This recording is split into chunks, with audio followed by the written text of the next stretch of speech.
할렐루야.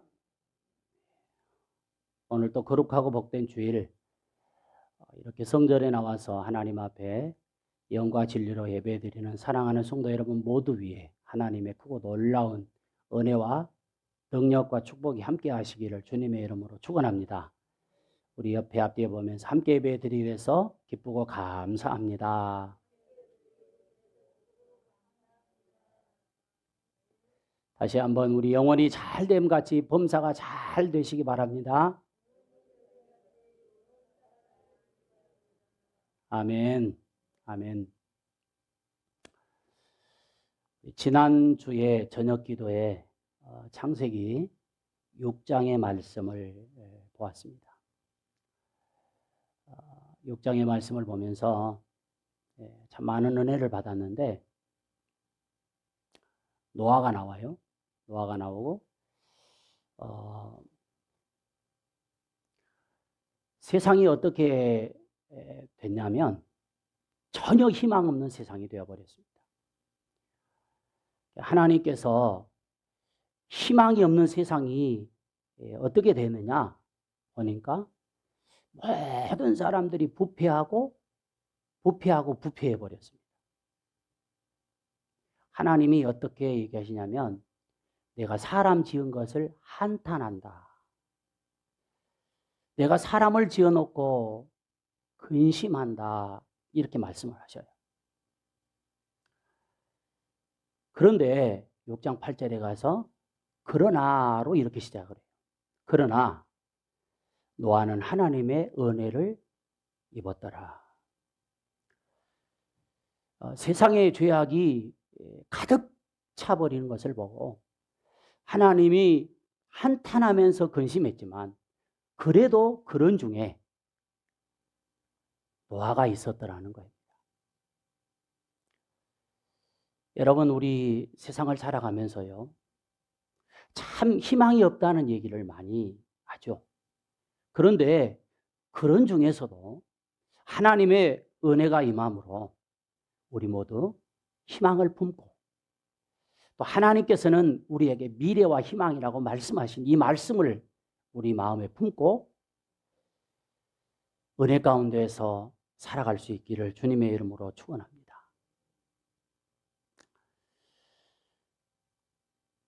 오늘 우리가 살아가는 이 세상 사람들 가운데는요, 생각하지 않았던 슬픔도 또 때로는 아픔도 고통이 찾아올 때가 있어요. 우리 아까 부목사님이 아마 생각했으면 아마 대비하였을 거예요. 그런데 바라지 않았는데 그런 아픔이 때로는 슬픔이 고통이 우리에게 찾아온단 말이에요. 그러면 사람들은 그런 아픔과 슬픔과 고통이 찾아오면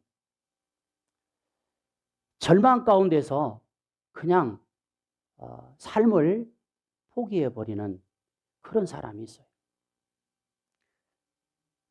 그러나 우리 하나님을 믿는 하나님의 자녀들은 그럼에도 불구하고 희망을 품고 살아가야 될 줄로 믿습니다. 왜냐하면 하나님은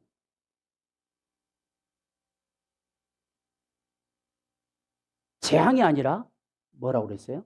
미래와 희망을 주는 것이 하나님의 뜻이기 때문이다. 이렇게 말씀해요. 오늘은 본문의 말씀 열왕기하 4장 17절로 23절 그리고 8장 1절로 6절의 말씀을 중심으로 해서 한번 같이 따라해 볼까요? 끝까지 품어야 될 희망. 끝까지 품어야 될 희망이라고 하는 제목으로 함께 은혜를 나누고자 합니다. 자, 오늘 우리가 세상을 살아가면서 끝까지 품어야 될 희망이 뭘까요? 세상 사람들에게 희망이 뭡니까? 그러면 뭐라고 대답할까요? 세상 것을 얘기하겠죠. 어떤 사람은 돈 많이 버는 것, 사업 잘 되는 것, 뭐 직장에 들어가는 것, 또 뭘 얘기할까요? 집 마련하는 것, 이런 것들이 희망일 수 있어요. 우리도 물론 그런 희망이 있어요. 하지만은 우리에게 있어서 끝까지 품어야 될 가장 중요한 희망이 뭐냐? 그것은 불가능을 가능케 하시고 죽은 자를 살리신 하나님을 끝까지 품고 희망 가운데 살아야 될 줄로 믿습니다. 오늘 우리가 먼저 읽었던 열왕기하 4장 17절에 보면 이렇게 시작합니다. 여인이 오늘 여인이 등장하네요. 자, 여기서 여인은 누구일까요? 오늘 본문 앞에 4장 12절에 보니까 이 여인을 수냅 여인이라고 말하고 있어요. 또 8절에 보니까 이 여인을 뭐라고 표현하냐면 한 귀한 여인이다, 이렇게 소개하고 있어요. 여러분, 귀한 여인이라고 하는 이 표현은요, 당시 사람들에게 존경을 받을 때 표현하는 그런 용어입니다. 자, 그러니까 수냄 여인은 뭡니까? 주변 사람들에게 존경을 받는 여인이었다라고 하는 것을 알 수 있어요. 여러분, 우리도요, 우리 주변 사람들에게 참 귀한 사람이다, 누구누구는 참 귀한 사람이야, 이런 얘기를 들을 수 있기를 주의 이름으로 축복합니다. 직장에서 동료들이나 또 직장인들이 저분은 우리 직장에서 참 귀한 분이야, 이웃들이 누구누구는 참 우리 이 주변에 있어서 너무 귀한 분이야, 이런 얘기를 들을 수 있다면 얼마나 마음이 흐뭇하겠어요. 그렇죠? 저 역시도 마찬가지예요. 목사님들 많은 가운데서도 참 안상준 목사는 귀한 사람이야, 이렇게 얘기를 듣는다면 마음이 흐뭇하겠죠. 당시 수냄 여인은요, 겉으로 보기에는 전혀 부족함이 없는 그런 삶을 살았던 여인이었습니다. 그런데요, 여러분, 우리가 사람을 볼 때 겉만 보고 판단할 수는 없잖아요. 그런데 또 마음은 잘 몰라요. 그래서 우리 속담에 그런 얘기가 있어요. 10길 물속은 알아도 한 길 사람 속은 알 수 없다고. 자, 오늘 수냄 여인, 전혀 부족함이 없는 삶을 사는 것 같은 그 여인에게도 마음에 깊은 절망감이 있는 그게 있었어요. 그게 무엇이었을까요? 자, 오늘 14절 말씀 같이 한번 읽어볼까요? 14절입니다. 자, 시작. 엘리사가 이르되 그러면 그를 위하여서 무엇을 하여야 할까 하니 게하시가 대답하되 참으로 이 여인은 아들이 없고 그 남편은 늙었나이다 하니. 자식이 없네요. 겉으로는 귀한 여인이라고 하는 얘기를 듣고 또 경제적으로도 그렇게 어렵지 않는 그런 삶을 살아갔던 이 수냄 여인에게 한 가지 마음속에 아픔, 절망, 이게 있었는데 뭐냐면 자식을 못 낳는 거예요. 여러분, 결혼한 여인이요, 자식을 갖지 못하면 당시에는 저주받았다고 생각을 했어요. 아이를 낳지 못하는 원인이 여자에게만 있습니까? 그래요? 그런가 보네요. 여러분, 여자에게만 있는 게 아니잖아요. 남자에게도 있는데 왜 여자에게만 저주받았다고 얘기할 거예요.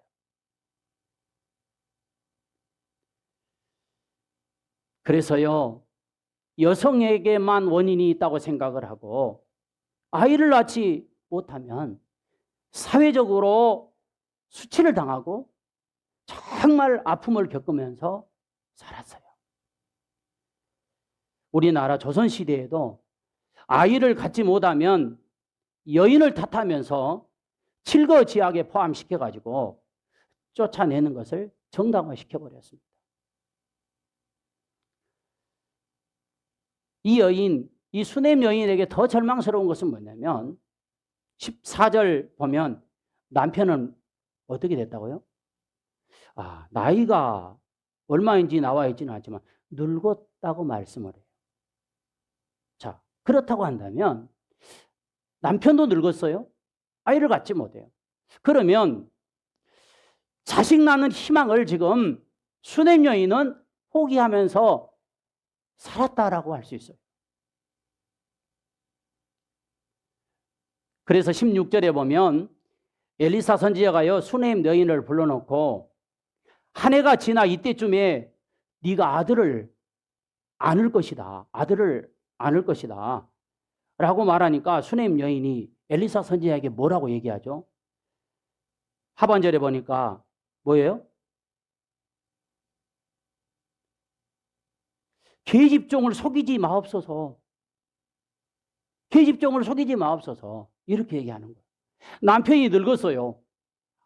자식을 못 가졌어요. 그런데 엘리사 선지자가 앞에 놓고 내년에 네가 아이를 안을 것이다. 그러니까 이걸 믿겨지지 않는 거예요. 그래서 이 계집종을 속이지 마옵소서. 아마 이런 생각도 했지 않겠느냐 싶어요. 나에게 자식이 없다 보니까 우리 목사님이 나를 위로해 주려고 이런 말을 했구나. 이렇게 생각할 수도 있지 않겠어요? 자, 그러면 정말 엘리사 선지자가 수냄 여인을 속이려고 그냥 위로하려고 하는 말이었을까요? 아니죠. 엘리사 선지자가 수냄 여인에게 아이를 잉태할 것이다라고 선포한 것에는요, 배경이 있었습니다. 자, 8절 우리 말씀 한번 보시기 바랍니다. 오늘 8절의 말씀 한번 같이 읽어볼게요. 시작.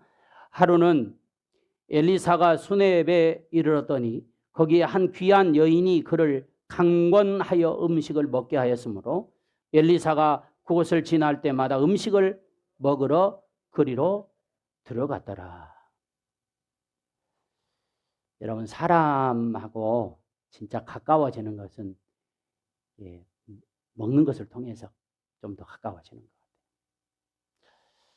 우리 교회에서 교회의 어떤 기능 중에 한 가지가 뭐냐면 교제거든요. 여러분, 1년 동안 코로나로 인해서 이 식사의 교제가 없다 보니까 굉장히 거리감이 생겨진 것 같고 큰 교회들은 더 그런 것 같아요. 믿음이 드러나고 있다는 거예요. 이게 교제가 굉장히 중요합니다. 우리 공동체 안에서요, 이 교제라고 하는 것이 얼마나 중요한지 몰라요. 목장 교제도 중요하고요. 근데 서로 교제가 없으면 뭐예요? 서로의 어떤 사정을 잘 몰라.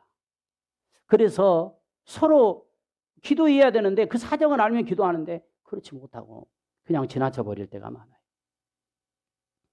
그런데 오늘 수넴 여인은요, 엘리사 선지자가 자기 동네에 올 때마다 뭐라고 얘기하냐면 강권하여 음식을 대접했다는 것입니다. 그리고 엘리사 선지자를 위해서 어떻게 하냐면 작은 방을 하나 만들어 놓고요, 침상과 책상과 의자와 촛대를 마련해 두고 엘리사가 오면 그곳에서 쉬고 갈 수 있도록, 머물고 갈 수 있도록 그렇게 했다는 거죠. 그런데 이 수넴 여인이 왜 이렇게 엘리사를 대접했다고 말씀하고 있는가가 중요해요. 자, 우리 9절 말씀 다 같이 한번 우리 볼까요? 9절의 말씀을 같이 읽겠습니다. 시작. 여인이 그의 남편에게 이르되 항상 우리를 지나가는 이 사람은 하나님의 거룩한 사람인 줄로 내가 아노라. 자, 여러분, 이 말씀 뭐냐면 지금 수넴 여인이 엘리사에게 했던 존경과 환대는 곧 하나님을 향한 존경과 환대였다라고 하는 것을 지금 고백하고 있는 거예요. 하나님의 사람을 대접하고 있습니다. 당시 사람들은요, 당시 백성들은요, 하나님을 떠나서 우상을 숭배하였기 때문에 전혀 하나님 앞에 하나님께 희망을 두고 살지 않고 그저 그냥 우상에게 희망을 두고 살았어요. 그리고 아이들은 엘리사 선지자를 뭐라고 조롱하냐면 저기 대머리 지나간다. 저기 대머리 지나간다. 그리고 놀려댔어요. 우리가 보지 않아도 엘리사는 대머리였구나 하는 것을 알 수 있잖아요. 그럼에도 불구하고 수넴 여인은요, 엘리사 선지자를 극진히 대접하고 자기 집에 방을 따로 만들어서 그곳을 들릴 때마다 정성껏 섬겼다는 거예요. 마치 하나님을 섬기다. 여러분, 엘리사 선지자가 이렇게 섬김을 받았을 때 감동이 되었을까요? 안 되었을까요? 물어보는 하나. 여러분, 아니 자기를 위해서 음식을 따로 정성껏 준비해서 대접하고 따로 방을 만들어 놓고 침상과 책상과 의자를 놔두고 거기에 쉬어가게 하는 그 정성스러운 마음에 감동이 된 거예요. 여러분, 목회자가 감동되면 있잖아요. 하나님께서 축복의 마음을 주셔요.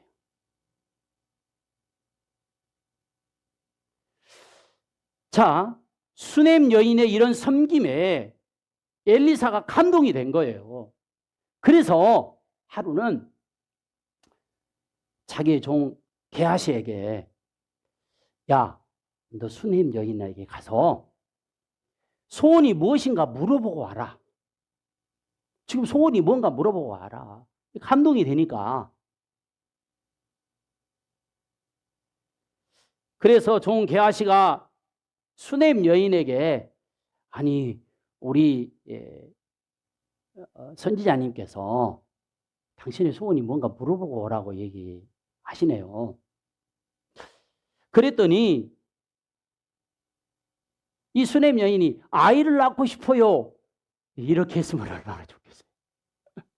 그런데 그렇게 하지 않고 13절에 한번 말씀을 보시기 바랍니다. 13절 말씀 보니까 이렇게 얘기해요. 엘리사가 자기 사환에게 이르되 너는 그에게 이르라 내가 그에게 이같이 우리를 위하여 세심한 배를 하는도다. 내가 너를 위하여 무엇을 하랴. 왕에게나 사령관에게 무슨 구할 것이 있느냐 하니 여인이 이르되 나는 내 백성 중에 거하나이다 하니라. 이게 무슨 대답이에요? 참 욕심도 없어. 아니 자신에게 자식이 없어서 너무 힘든 그런 삶을 살아가니까 나에게도 좀 아이를 낳을 수 있는 그런 은혜를 주세요. 이렇게 얘기하지 않고 백성들과 함께 사는 것에 나는 만족합니다. 이렇게 얘기하는 거예요. 이러니 엘리사가 더 마음이 감동되지 않겠어요? 그래? 하고 그냥 지나쳐 버리는 것이 아니라 다시 그러면 종 게하시에게 수넴 여인을 위해서 네가 한번 생각해 봐. 네가 한번 생각해 보는데 그 수넴 여인을 위해서 무엇을 해주면 좋을까? 이렇게 물어봤더니 자, 지금 종 게하시가 이렇게 얘기하는 거예요. 수넴 여인에게는 아들이 없고 남편도 늙었습니다. 이건 뭐예요? 그에게 좀 자식을 낳을 수 있도록 해줬으면 좋겠다. 그런 거잖아요. 그러자 엘리사가 그래? 그러면 수nem 여인을 다시 오게 해라. 그리고 수nem 여인이 엘리사 앞에 오자 엘리사가 16절의 말씀 감동된 대로 뭐라고 합니까? 한 해가 지나서 이때쯤에 네가 아들을 낳을 것이다.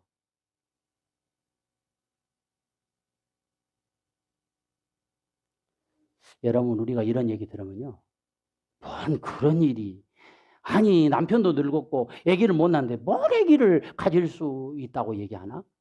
여러분, 아까 뭐라 했어요? 우리 하나님은요, 없는 것도 있게 하신 하나님이십니다.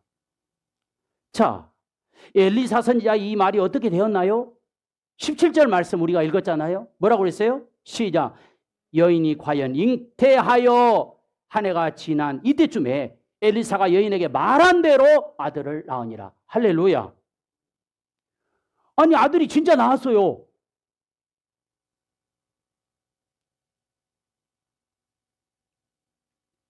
우리 하나님은 사람이 할 수 없는 일을 이루시는 하나님인 줄로 믿습니다. 그러므로 오늘 우리가 끝까지 품어야 될 희망, 그것은 바로 하나님이신 줄로 믿습니다. 오늘 우리가 끝까지 품어야 될 희망 하나님, 여기서 그런데 이 수냄 여인에게 이야기가 끝났나요? 아니에요. 수냄 여인이 아이를 낳을 수 없는 불가능한 상황에서 하나님이 아들을 낳게 하시고 아들을 낳게 하시고 아들이 잘 성장합니다.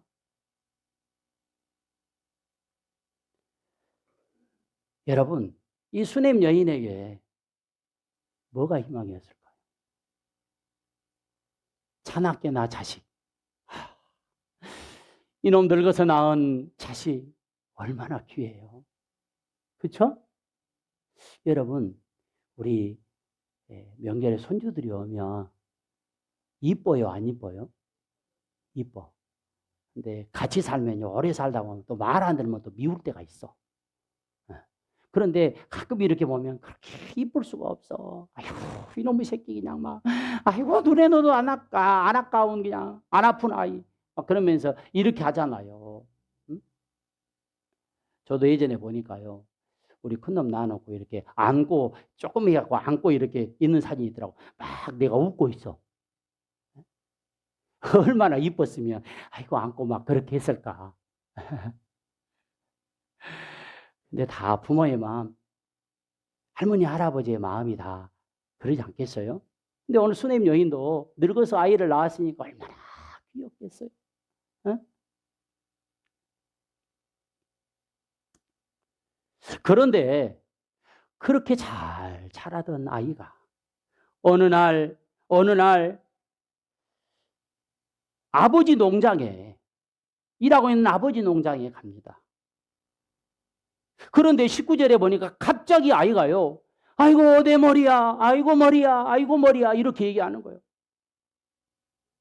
아이고 머리야 그래. 그래서 아버지가 아이고 안 되겠다, 빨리 엄마한테 데리고 가라.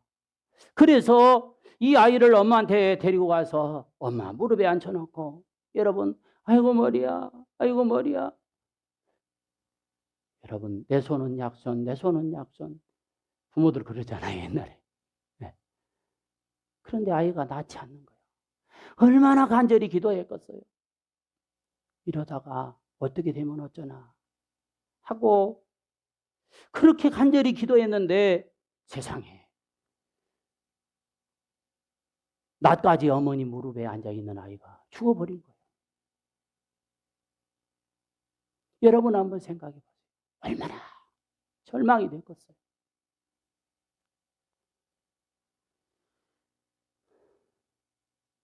아이가 죽어버렸어요. 이 수냄 여인은 울고불고, 아니 하나님 주실 때는 언제고 이렇게 잘 자라서 또 아이를 죽게 하냐고. 아이고 원통해 죽고, 아이고 아이고 아이고 하고 울었을까요? 하나님을 원망하고 불평했을까요? 아니요. 아들이 이렇게 죽어버린 상황 가운데 수넴 여인은 끝까지 하나님을 마음에 품었던 거예요. 수넴 여인은 죽은 아들을 엘리사를 위해서 방을 만들었다 했잖아요. 거기에 침상에 눕혀놓고 빨리 남편에게 얘기 해가지고 엘리사를 만나러 간 거예요. 갈멜산에 있는 엘리사 선지자를 만나러 간 거예요. 수넴 여인이 이렇게 한 것은요, 아들의 죽음마저도 하나님께서는 살릴 수 있다고 믿었기 때문에 그런 거예요. 사랑하는 성도 여러분, 아픔, 때로는 슬픔, 고통, 어떤 극한 상황에서도 아니면 기쁠 때든지 수넴 여인처럼 하나님을 끝까지 유일한 희망으로 품고 살아가는 우리 모두가 되시기를 주의 이름으로 축복합니다. 수넴 여인은 엘리사를 찾아가서 뭐라고 말합니까? 오늘 30절의 말씀 한번 보시겠습니다. 30절입니다. 30절 시작. 아이의 어머니가 이르되 여호와께서 살아계심과 당신의 영혼이 살아계심을 두고 맹세하노니 내가 당신을 떠나지 아니하리다. 엘리사가 이에 일어나 여인을 따라가니라. 자, 이 말씀을 보십시오. 여호와께서 살아계심과 당신의 영혼이 살아계심을 두고 맹세하노니 내가 당신을 떠나지 아니하리라. 오늘날로 얘기하면 아픔이 있고 고통이 있고 절망의 상황에서 나 하나님 필요 없다고, 하나님 믿지 않는다고 교회를 떠나버리는 그런 사람들이 있어요. 그런데 이 여인은 끝까지 떠나지 않겠다는 거예요. 수넴 여인의 이 고백을 들은 엘리사가 일어나서 집으로 갑니다. 그리고 33절에 보니까 엘리사가 기도하더니 죽은 아이의 몸에 엎드려요. 그러자 35절에 아이가요 7번 재채기를 하고 살아버린 거예요. 할렐루야, 살아나 버렸어요. 하나님이 살려주신 거예요. 여러분, 머리로만 아는 하나님이 아니라 실제적인 살아계신 하나님을 체험한 것입니다. 인간의 생사복을 주장하시고 생명의 근원 되신 분은 우상 바알이 아니라 하나님이신 것을 모든 사람에게 지금 선포하고 있는 것입니다. 사랑하는 성도 여러분, 어떤 절망적인 상황에 있을지라도 끝까지 품어야 될 희망은 바로 불가능을 가능케 하시고 죽은 자를 살리신 하나님이신 줄로 믿습니다. 두 번째, 끝까지 품어야 될 희망은요, 한번 따라할까요? 말씀 순종이다. 수넴 여인이 자식이 없고 자식을 낳을 수 없는 그에게 하나님께서 아들을 주시고, 아니 자식이 장성했는데 갑자기 죽었어요. 하지만 끝까지 하나님을 희망을 두고 엘리사 선지자를 찾아갔더니 하나님께서 엘리사 선지자를 통해서 죽은 아들을 살려주셨어요. 그런데 수넴 여인에게 또다시 절망적인 상황이 또 찾아온 거예요. 여러분, 우리 사람의 인생길은요 항상 굴곡이 있습니다. 기쁠 때도 있고 슬플 때도 있고 잘 될 때도 있고 안 될 때도 있고, 이게 인생이에요. 수넴 여인에게 또다시 찾아온 절망의 상황이 무엇입니까? 38절의 말씀을 보시기 바랍니다. 38절, 엘리사가 다시 길갈에 이르니 그 땅에 뭐가 들었다? 흉년이 들었는데 라고 시작합니다. 흉년이 찾아온 거예요. 요즘 말하면요 이런 얘기입니다. 잘 다니던 직장을 잃어버린 거예요. 잘 나가던 사업이 어려움이 닥친 것이고, 잘 나가던 집안이 하루아침에 위기에 지금 처했다, 그렇게 얘기할 수 있습니다. 여러분, 사람을 절망하게 하는 것 중에서, 여러 가지 것 중에서요 3가지를 들면요, 사람을 절망시키는 것이 뭐냐면 죽음, 질병, 가난이라고 얘기해요. 수넴 여인에게 바로 이 가난이 찾아온 것입니다. 사람 가운데는요, 경제적인 어려움이 처하면요, 극복하고 이겨낸 사람도 있지만 절망하다가 결국 자살하는 경우도 적지 않다고 그래요. 그러니까 뭐냐면 질병보다는요, 가난 때문에 더 많은 사람들이 절망하고 자살을 한다는 것입니다. 가난하게 되는 것은 이유가 많이 있겠지만 지금 수넴 여인에게 찾아온 이 가난은 인간이 어떻게 할 수 없는 자연 재해로 인한 것이었습니다. 그런데 1년이면 뭐가 어렵게 생각하겠어요. 몇 년 동안 그랬는가? 오늘 두 번째 읽었던 열왕기하 8장 1절에 보니까 7년이나 흉년이 들었다는 거예요. 7년. 이 7년 흉년은요, 여러분, 어떤 상황이냐? 먹을 것이 다 떨어진 상태입니다. 자, 제가 2월 첫째 주일날 말씀을 드렸어요. 아랍왕 베나닷이 전쟁을 일으켜서요, 사마리아 성을 둘러쌌습니다. 자, 여러분 7년 흉년이었습니다. 그런데 아니 아랍왕이 전쟁을 일으켜서 사마리아 성을 완전히 에워싸버렸어요. 그때 먹을 것이 떨어지니까 어떤 현상이 벌어졌죠? 말씀드렸잖아요. 자식을 교대로 삶아 먹는 거예요. 자식을. 여러분 인간이 할 수 없는 일을 지금 하고 있는 것입니다. 이런 상황에서 8장 2절에 보니까 엘리사 선지자가 수넴 여인에게 뭐라고 얘기했냐면 블레셋으로 가서 7년을 있으라고 얘기를 해요. 자, 여러분, 블레셋은 어떤 나라입니까? 이스라엘의 원수의 나라입니다.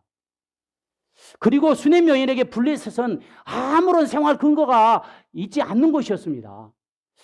그러니까 원수의 땅 블레셋으로 가서 살면요, 언제 어떻게 죽을지 모르는 거예요. 그럼에도 불구하고 수넴 여인은 엘리사의 말에 뭐 했다고 합니까? 순종했다고 얘기합니다.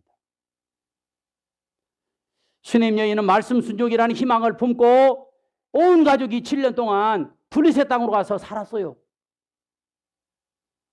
여러분, 말씀을 주실 때는요, 우리 생각해보니까 이건 맞지 않아. 그냥 지나쳐버려. 이게 아니에요. 내가 이해가 되지 않아도 정말 내가 이것을 지킬 수 없을 것 같아도 여러분 말씀에 순종하고 가면 하나님이 함께 하신 줄로 믿습니다. 그렇게 절망적인 상황에서도 말씀 순종이라는 희망을 품고 약속을 끝까지 붙들고 가더니 8장 3절에 뭐라고 얘기합니까? 다시 고향으로 무사히 돌아오게 하시는 거예요. 그런데 문제는 고향에 돌아와서 보니까, 자, 처음에 말씀드렸잖아요. 그 여인이 부유하게 좀 살았다고, 집도 있었다고 그랬잖아요. 얼마나 큰지 몰라도 엘리사를 위해서 작은 방을 만들어 놓고 그렇게 했다고 그랬잖아요. 그런데, 7년 동안 블레셋에서 살다 오니까 집도 없어져 버리고 땅도 다른 사람이 가지고 있는 것입니다. 자, 여러분, 말씀 순종하면 축복이라고 하는 공식이 성립돼야 되는데 말씀 순종하고 돌아오니까 아무것도 없는 거예요.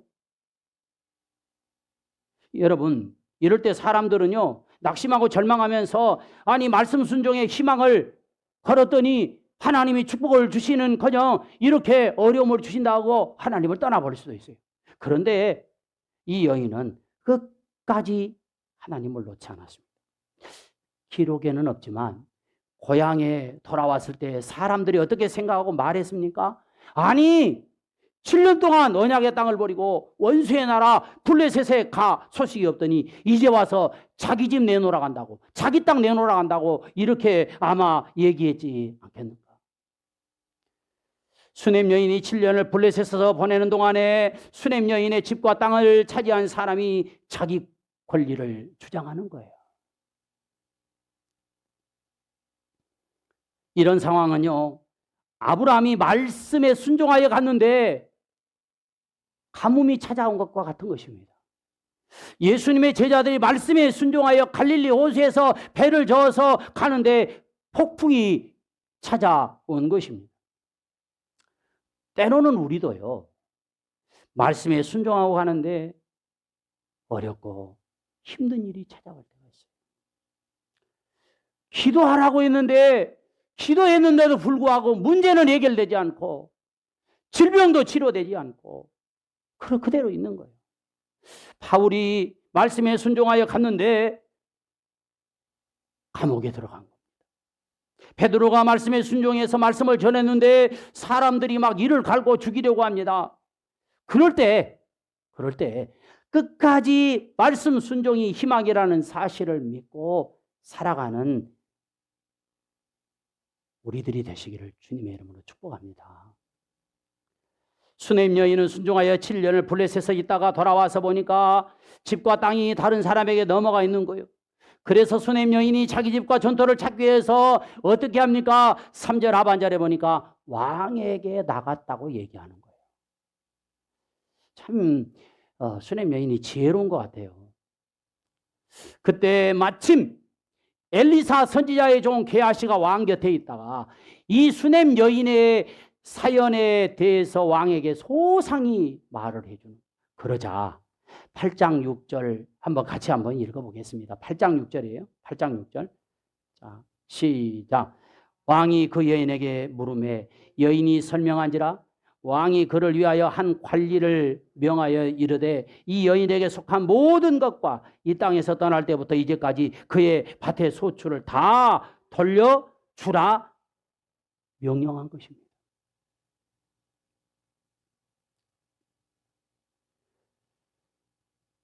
이것이 말씀 순종의 희망을 끝까지 붙들고 살아가는 사람에게 주시는 하나님의 축복인 줄로 믿습니다. 그러므로 우리 신앙인들은 평생 이 말씀의 순종이 희망이라는 사실을 믿고 살아가는 것이 중요해요. 사랑하는 성도 여러분, 순종은 단순한 미덕이 아니라 생명입니다. 만약에요, 만약에 이 말씀하고 마치겠습니다. 만약에 심장이 뇌의 지시에 순종하지 않는다면 그 사람은 심장마비로 죽을 거예요. 허파가 뇌의 지시에 순종하지 않는다면 호흡이 멈춰서 죽게 될 것입니다. 인간은 에덴 동산에서 선악과를 따먹지 말라는 하나님의 명령에 불순종하여 진정한 복을 잃어버렸습니다. 이스라엘 백성들이 40년 광야에서 방황한 것도 불순종 때문이었습니다. 그러므로 여러분, 어떤 복잡하고 어려운 인생길도 말씀 순종의 희망을 마음에 품고 끝까지 말씀의 순종을 품고 살아갈 수 있기를 바랍니다. 그렇습니다. 우리 모두 어떤 상황에서 끝까지 붙들어야 될 그 희망은 두 가지. 오늘 뭐죠? 불가능을 가능케 하시고 죽은 자를 살리신 누구요? 하나님의 희망입니다. 두 번째, 어떤 일이 있어도 말씀 순종, 이 말씀 순종의 희망, 이 두 가지. 여러분 수넴 여인처럼 이 두 가지를 마음에 품고 살아갈 때 하나님이 우리에게 역사하시고 반드시 그 희망 소원을 이루어 주실 줄로 믿습니다. 기도하겠습니다. 살아계신 하나님 아버지,